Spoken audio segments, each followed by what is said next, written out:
3, 2, 1, go. Welcome to Cooper Hatch Podcast.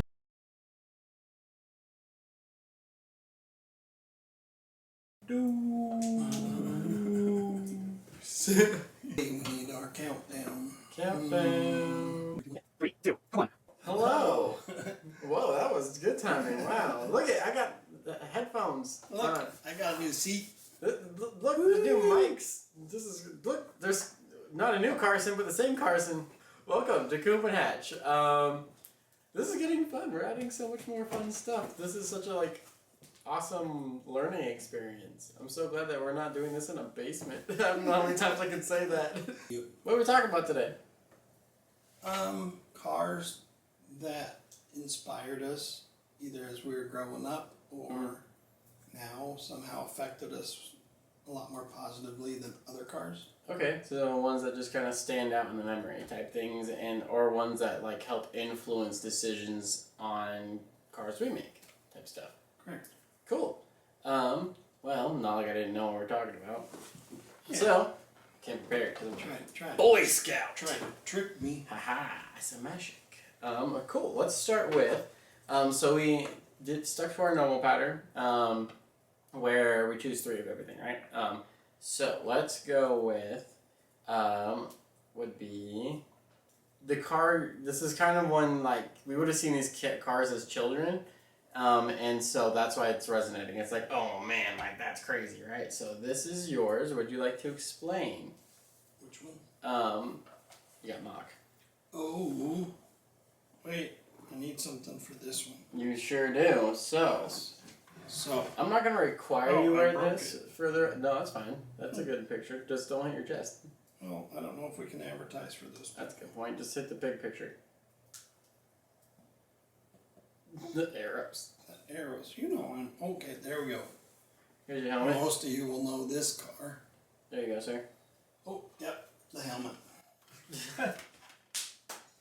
So, as a kid, we didn't have 50 zillion anime cartoons to watch. There was no Fast and Furious. No, there was just basically, this is really cloudy. There we go.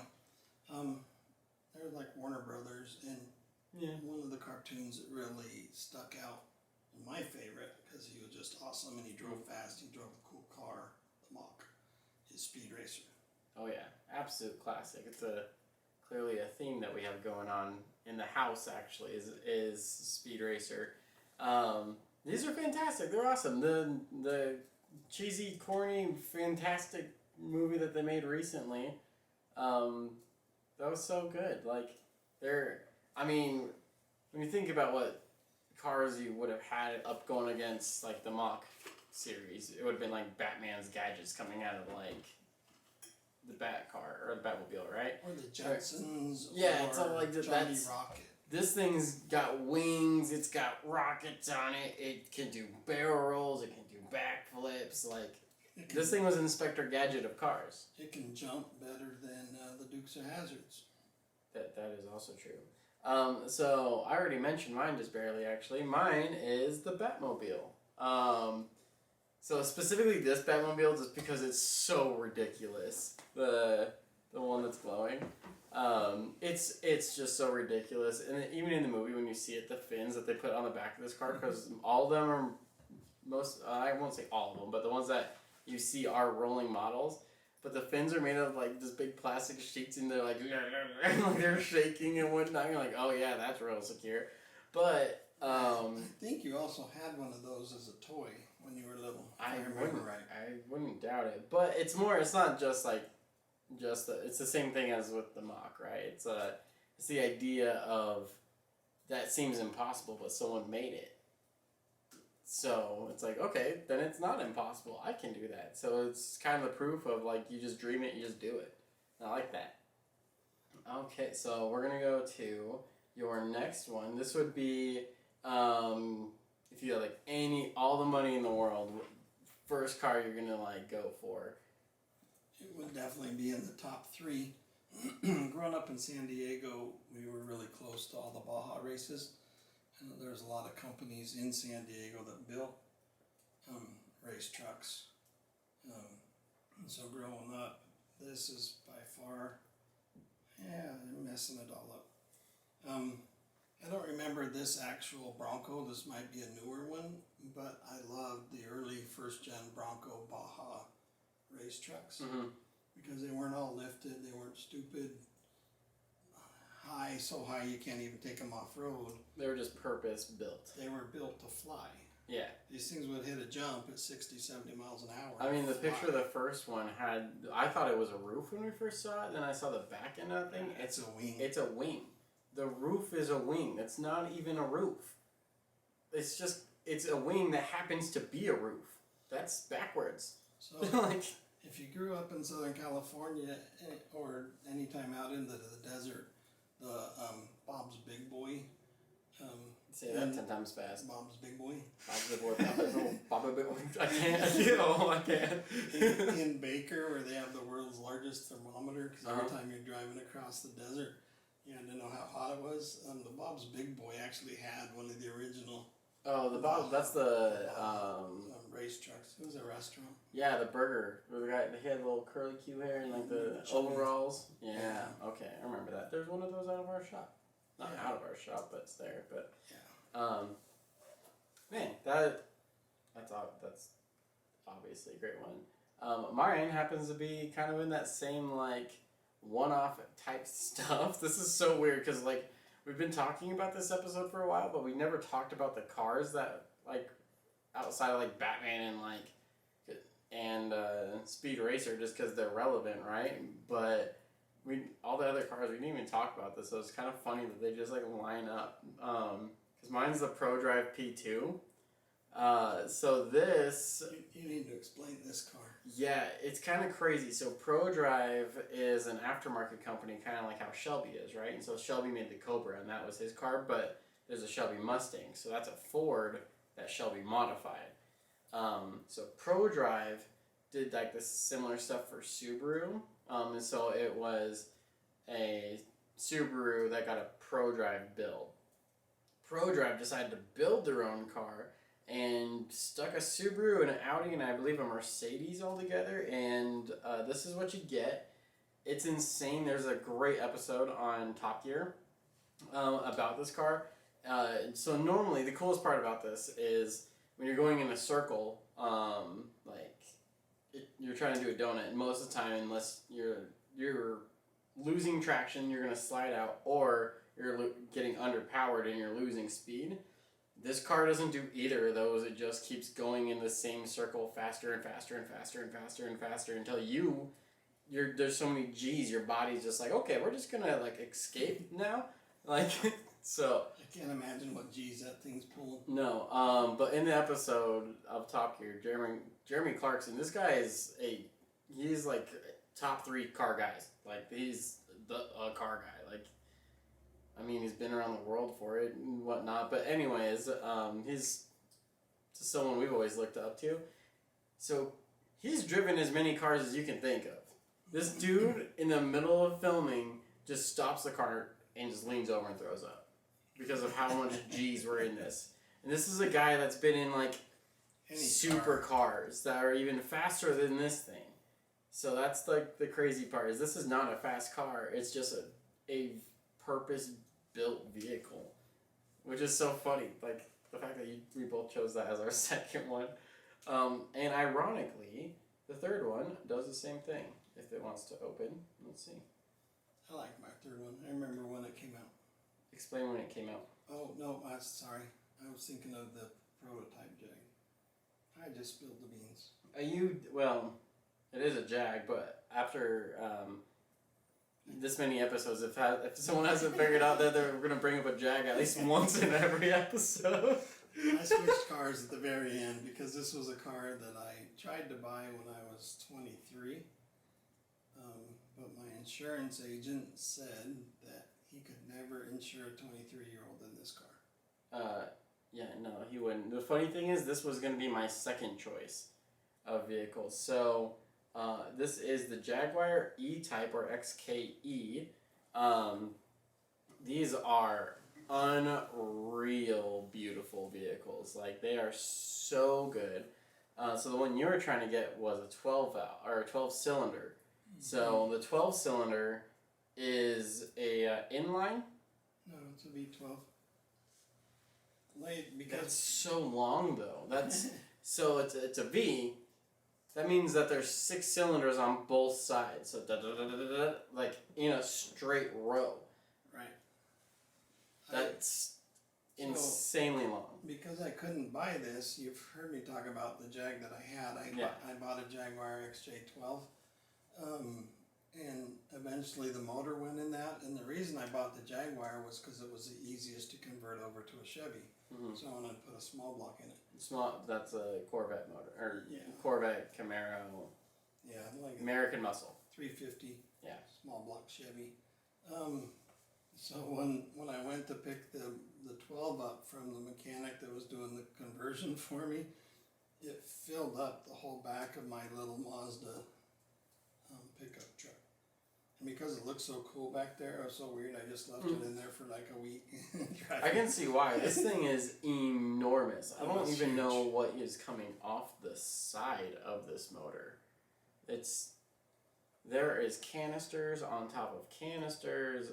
That's a lot of aluminum, which I'm not mad about that, but Yeah, and then they had all these fuel lines and multiple carburetors. I think there were 4. 4 carburetors? If I remember right. No, I'm not. They would always go out of sync. Well, there's 4 of them. Okay, so carburetors are what put air and gas into the cylinder. So this is taking a weird turn. You're getting a lesson real quick. This is Look at this Jag in the meantime. A little more than a carburetor. This is an electronic fuel injection system. Yes. But it's the same beautiful. shape as a carburetor. So this is a Holley General idea. EFI, electronic fuel injection. Skip that. So the point is, air and gas go through here and go into the pistons. So the piston, that one of those, so if there's 4, then that means that 4, and that was on the V12. So you have 3 pistons per one of those, right? And so it puts out the air for the air and gas into this section here. And so all of those, this section, now this section, this section, and this section, all have to be putting the same amount of air and the same amount of gas into each other, and they're all tied into one throttle cable. So you have to get 4 of those to shoot perfectly in time with each other to make sure your car runs. Yeah, and it costs back, what was that, 85, 86, it costs about $150 just to have a specialist get the 4 carburetors in tune with each other. All he was doing was adjusting. I'm so sad about that. It's a bare minimum $1,000 for a basic tune now. I will take your $150, sir. That's just to get the cars Shoot fired. dang, this man. That was World War II. Gee. Some boomer stuff you're talking about here, sir. I'll tell you what. But you're not wrong. At the same time, I think gas was $20 last week, so same effect, just a lot faster. Okay, so that was your final, like... That's my third. That's your third? Had a lot of influence. So mine is the modern version of that, but it's not a Jag. It is the other car we talk about all the time. Is a Lexus, the LC500. It has the same effect in an artistic way as the E-Type, to where you can draw them in both cars, like the main body and 3 lines. And so in artistic terms, from what we've watched on other shows where people are just like testing stuff, they'll bring in like an art master and stuff like that, and they drew it and whatnot. They're like, yeah, if you can draw this in 3 lines, it's perfect. The Jaguar E-Type and the LC500 both do that. That is a beautiful car. Yeah, that car. If you haven't seen one of these in person, what you need to do when you do see one, that one's got a wide body on it, so let's not give you that one because that's poor instructions. Can I get this one bigger? Perhaps. Okay, that grill line right there, it goes into the hood and then up into the A-pillar and then moves itself into the like into the rear through this quarter panel, and then into the spoiler. So I'm gonna ask you some questions about yours now that we've seen them. Out of those three, what one affects how you've like designed cars? So for example, how I brought up that first LC500 that was wide-bodied. That wide-body kit is that style of building is very similar to mine. It's emphasizing the body lines and whatnot, and bringing out characteristics that aren't normal. And so that's what all these kind of cars are. They're doing everything in such a very unique way, and so that's why I kind of attach to them. But what is your why do you attach to these? Well, I think Speed Racer's car, it just was so edgy and futuristic, and it was so fast. Mm-hmm. You know, as a 4, 5, 6, 7-year-old watching that. Oh yeah, that thing climbed up mountains, man. That was a Corvette that climbed a mountain. That's the coolest thing you would ever see in your life. Yeah, no doubt. So it was just one of those things that you just always remembered, and you know, still to this day, I bought a piece of art with Speed Racer on it in the other room. You know, it's part of your life. It's part of just how you go about life. Yeah, I mean, shoot, mine's Batman. My nickname's been Matman since day one. It's literally is part of our lives. You know, you just want to emulate that. You want to be that. Mm-hmm. I mean, and if I remember right, it's been years since I've seen the show, like 50. He just always never backed down from a challenge. No, never. Speed would never back down. You know, he was always going up against the odds. He was always pushing the limits, and you know, to get ahead in life, that's pretty much what you have to do. And I love that they always had the solution was never the same. It was always creative to the situation, which was kind of nice too. And you're like obviously he's like, oh yeah, some of the solutions are ridiculous, but the fact that it's just a cartoon about a kid racing a car, but like that's a pretty big lesson. So it's kind of cool that stuff snuck in there. Yeah. Man, you guys are getting 2 lessons today. Shoot. Well, it's kind of like you won't remember the TV show Columbo. No. He was a detective that was just kind of an odd duck, and he always solved the crime at the end. You know, and after like the 30th show, you're like, think Columbo's going to solve the case? I don't know. No idea. It was just always the repetitive, same sort of thing where, he always had new challenges and new ways of solving the problems. Yep, and you just had to think a little bit more, and then and all of a sudden, now you have pogo sticks in your car. So are we going on to your first or my second? I don't know.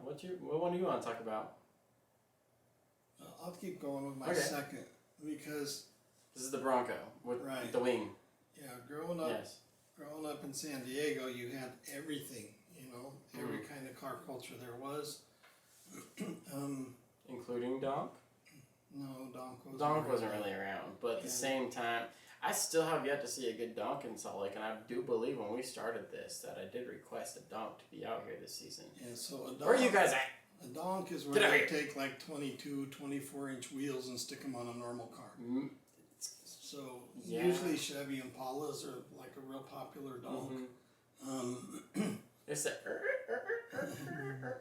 but it's totally different than the not the hydraulic bouncing ones, but the ones that have massive wheels and also do that.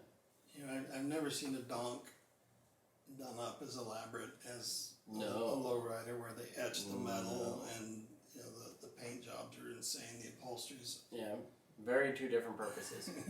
Yeah. So what the Bronco taught me, because there were slam trucks, there were lifted trucks. There was this massive company out of Arizona just building these big monster trucks. Yeah, I have to realize back in the 70s and 80s, that wasn't the normal. And then, you guys didn't even really have all-wheel drive. Well, no, we had 4-wheel drive. We had to get out and lock the hubs. And, I don't know if you can see the picture. This was when you were, 1, 2? You can that day, yeah. Bigfoot was just becoming super popular. So a truck like this isn't really practical. It's amazing, super cool. What are you talking about? I can take that to Home Depot and everyone's going to totally understand. Can't even drive down the road. They're going to know I want 7 pieces of plywood. But that Bronco was built just for function, and that's what it taught me. Don't build cars for looks. You want them to look good and cool, but they have to be functional. You know, so in today's world, you get the dudes that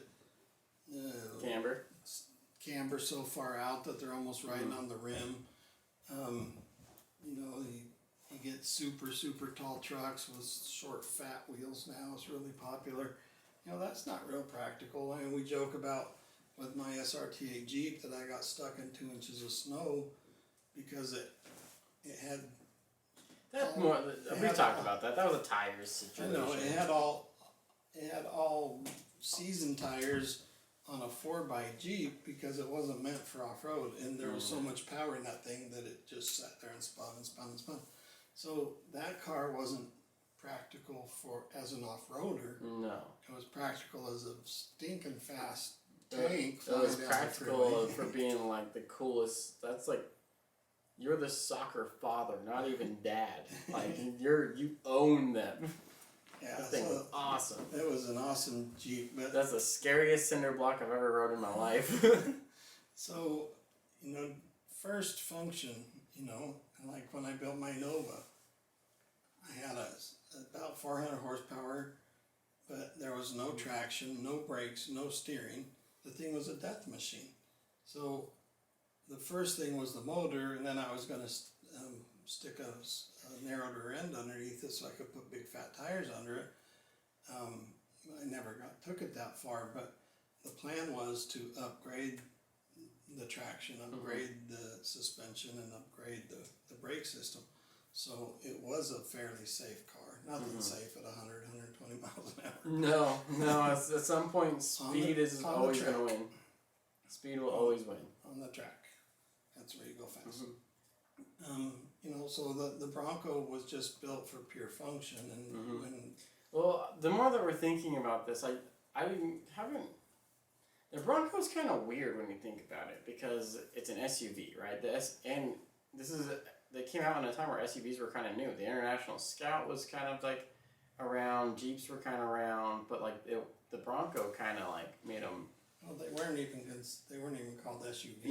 No, it wasn't even classified yet. Like it wasn't even its own thing, which was kind of cool. But what's really unique about it is it was also still getting V8s. You know, right. So you're getting essentially the only way to build the same car without the factory doing this at this point was lift your Camaro, put your Camaro on a truck frame. That's the only way you can get something even close to that. Would be similar to this, that you'd have a V8 and be able to go off-roading on it. Like, that's not a truck. Something that small, because the first gen Bronco is way smaller than the Or Blazer. even you'd put your station wagon or something like that on a truck frame. That would be like something equivalent. But like there hadn't been anything like this before. So it's cool that it was kind of a muscle car for the dirt.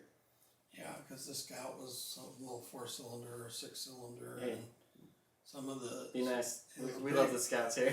The big, like the Travelogues and the Suburbans and all those came with V8s, but that's a whole different class. That thing's huge compared the Scout was to the first Bronco. Good. Yeah, they're good. And the Toyota came with that diesel. Phenomenal diesel. 6, yeah.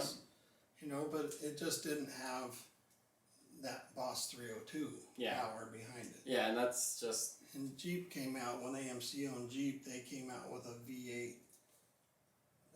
If you want to call it like that. a CJ, I forget what it was, a CJ or before the CJ, but... Can I ask you a question? Oh. Please? Okay. You been drinking milk this entire time? Yep. Straight up? Straight up, milk. And then your cup says Super Dad on it? No, it says Captain America. What's on the back side? Super Dad? I don't even know where that came from. That's fantastic. It's alright, mine looks like Kool-Aid. We're fine. Anyways, continue. Tell me about your third car. Well, you know, the XJ, or the XKE, whether it's the 6 or the 12. E-types are just E-types. Like that car just changed the world. You know, it was just so sleek, and the front end was so long. And how many movies was that car in? there's not a lot of cars that get actual full reproductions outside of like resto modding because you have to sometimes, right? In the case of the motor, this car has an actual replication company called Eagle. And so, I mean, look at the Shelby Cobra, same thing, right? Like, look how many replication companies there are. So now, there's not too many companies that are just going to go out and build specifically a whole car that someone else has designed without putting the fact that this car is iconic behind it, right? Like, you're not just going to go do that. So the fact that someone's come out and put the money forward to do that shows how iconic this car actually is in the world. There's not a whole lot of cars that have been replicated so close as the. It's happening a lot more the though. Cobra and the E-Type. Because one of the cars that didn't make the list for me was the Lancia Stratos, the one that had the coffin wheels on it. Yeah. The coolest wheel design in the world by far. Things like we talked It's about a it rocket. a few episodes back. It's like a wedge. I mean, it's just such a cool little car. Yeah, they're crazy. So that's getting a replica right now. And then that's my Lancia. The original one's Lancia. Now I don't even know. I thought Lancia was reproduced. It's a what? It's like it's a restricted model build, kind of how the DeLorean's gonna be, and how that new Alpina, that thing, the A400, that thing's real sick too. But again, these are like, look what these cars have done in history. It's not like someone's going out and reproducing a Prius. So.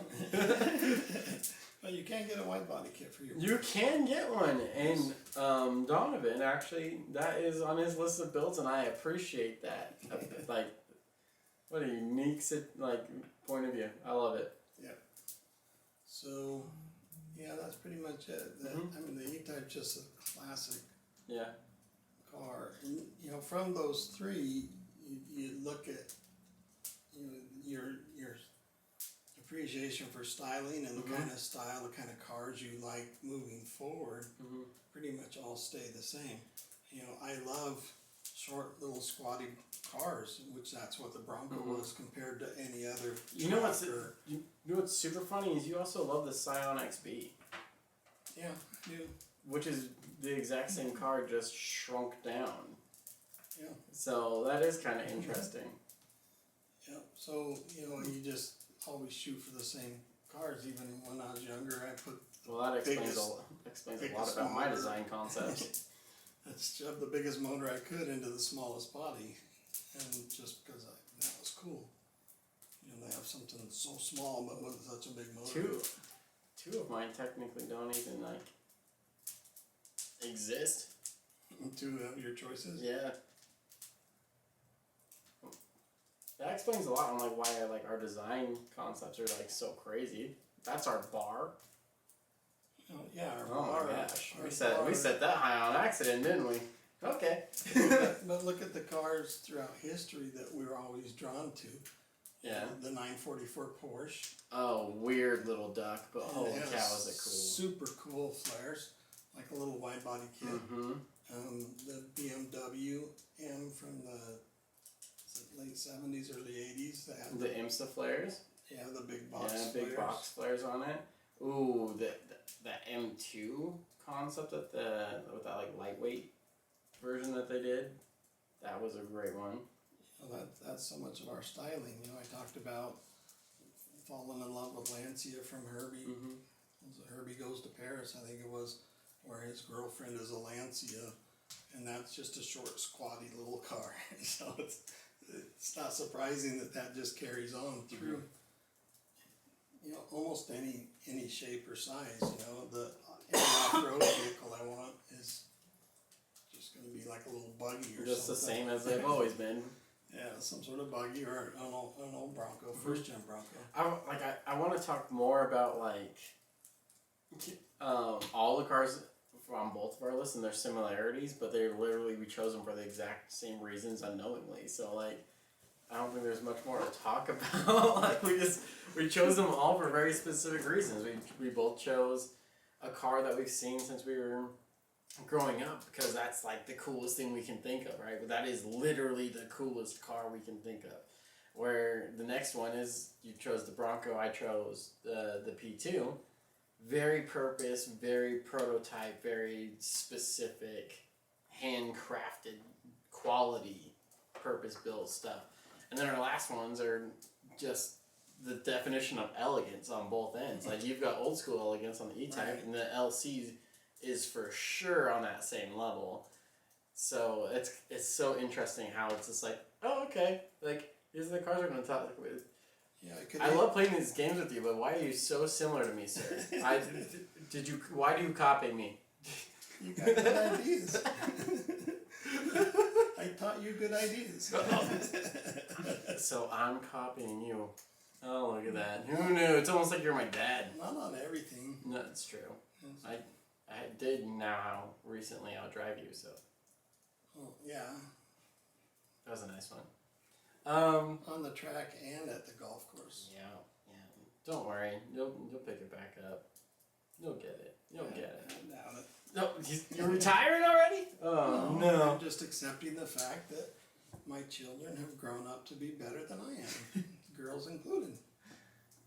Well, look at that, and that's evolution. 3 lessons in one night. That's the goal of any parent: is for your child to be more than you. Oh wow, this is getting real deep. Right? Am I right? Right? You are correct. Right. We don't have children, so we don't have input. I wasn't talking to you. Right. Right. I was pointing at them and them. But yes, you are correct. You will. That is the goal. I would hope so anyways. If not, then you probably not have a kid. The coolest thing is, I have my thoughts and ideas, and I think a lot of the cars we designed, I had good input on. Oh, for sure. On making them, working with my buddies. Hey, what we could do this, we could do that. But you've just picked that up, and now we're actually starting to do it again. Mm-hmm. We're starting to flare cars. We haven't chopped one yet, but the MG might get chopped. I mean, we chopped the car up. Well, yeah, that's because it was in the way. That was my learning experience. Now I got to do it and put it back together. That's not going to be so fun. We're going to do it though. Yeah. Obviously, why not? It's like you see all the times on social media and shirts and things, building broke, Yep. I built it, didn't buy it, that sort of thought process. Mm-hmm. We just don't have hundreds of thousands of dollars to just go get everything we want. No, but we got some elbow grease. Yeah. And friends. Exactly. And a little bit of stupidity. And a lot of bit of luck. A lot of stupidity, actually, not a little bit. Well, yeah, that's. I want to start doing a thing where we ask you guys what. I know everyone's just like, oh, what's your inspirational cars? We do want to know these things because, like, everyone has a different reason. So if you can comment what your not only like the car that does inspire you, but why, that'd be awesome. Just because. Stuff like this gets movement, so let's just get everyone's thoughts going on this and be like, okay, like why do they do that, and then how do I convert that into the rest of life, right? And so, yeah, a little bit of interaction. We'll comment back as fast as we can, always. If you guys could follow us on TikTok, Instagram, Facebook, obviously YouTube, and I think that's where we're at right now. Soon to be Spotify, yeah. Soon to be Spotify. Gotta figure it out now, but we're working on it. And yeah, we love you guys. You're fantastic. Any words for our friends? What's coming up? We got a lot of things. Spring's today. First day of spring. It is. Oh, holy cow! I can't believe we forgot this. Happy freaking birthday, my guy! Literally today, not today when you watch it, but today when we recorded it. It's his birthday. I was hoping you'd forget. Nope. You tried to get away. You almost did, actually. I was about to end it. No. I can do what I didn't. We won't do it to you on the podcast. But I did put mariachi music on. That was happy birthday when he woke up this morning as he walked into the kitchen. So we did him justice. That was cool. Nice birthday breakfast. Yeah, there's a lot of events going on. Off the top of my head, I cannot think of all of them because A lot of people just released all their events all at once. There's a big show going on. The 26th. Yeah, the 26th. At the museum. Man, we've had a lot going on this week. Our first shirts are going to be printed, and we're going to start selling them on the 26th at that show. And then we have some stickers that are going to be going up for sale here pretty soon. If you want some, just like shoot us comments and whatnot. We're figuring out a store and whatnot as well. So yeah, there's just been so much movement. Yeah. So the 26th, there's a big show at the Provo. Yeah, any of the indoor mall stuff that we're talking about for the most likely foreseeable future is going to be in the Provo. And then there's something on April 8th or 9th, I believe. I believe there's a Cars and Coffee coming up here pretty soon that we're going to be trying to go to. The two brothers are putting on a big show. Yeah, that's April 8th. that's with them. I think they send an invite or something like that. I'm not sure how that one works, but yeah, there's a ton going on. We'll start trying to add them onto the website on our events page. We won't be able to make it to all of them, but as many as we can, absolutely. And if we can help you guys get into the shows, or if you want to be in the show, and you just need someone to help you get in the show, hit us up. We'll help. I'm more than happy to help figure out how to get you guys in the shows and whatnot, just because it's cool to have your car looked at and seen. So yeah, and I'm sure we'll be giving away a few spots. oh yeah, that's just fun now. So yep. And don't forget to drink your milk. Yes. Good night. We love you guys. Love you.